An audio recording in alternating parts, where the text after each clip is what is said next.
Les enfants Adam, Léla, Youssef et Sarah se promenaient dans une ruelle sombre de leur ville lorsque leurs regards furent captivés par un magasin ancien, perdu au milieu de bâtiments modernes. Le magasin semblait figé dans le temps, avec sa façade poussiéreuse et ses fenêtres opaques. L'enseigne en bois usé et la porte grinçante donnaient l'impression d'un lieu d'une autre époque. Curieux, ils poussèrent la porte qui, dans un grincement désagréable, leur dévoila un monde de curiosités mystérieuses.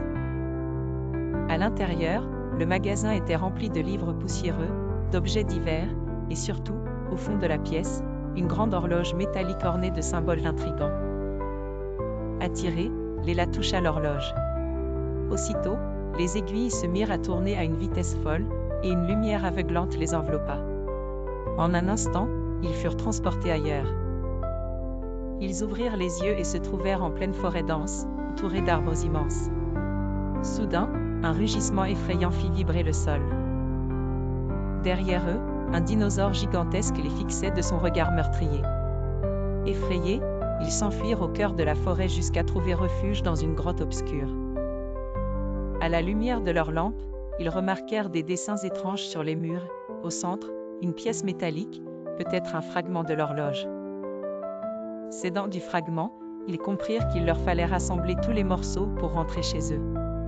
Avec cette idée en tête, ils commencèrent leur périlleuse quête. Chaque fragment récupéré les transportait à une nouvelle époque, dans un château médiéval à la recherche d'Excalibur, dans le Londres victorien avec Sherlock Holmes pour résoudre des énigmes, et même dans un futur lointain peuplé de robots et de technologies avancées.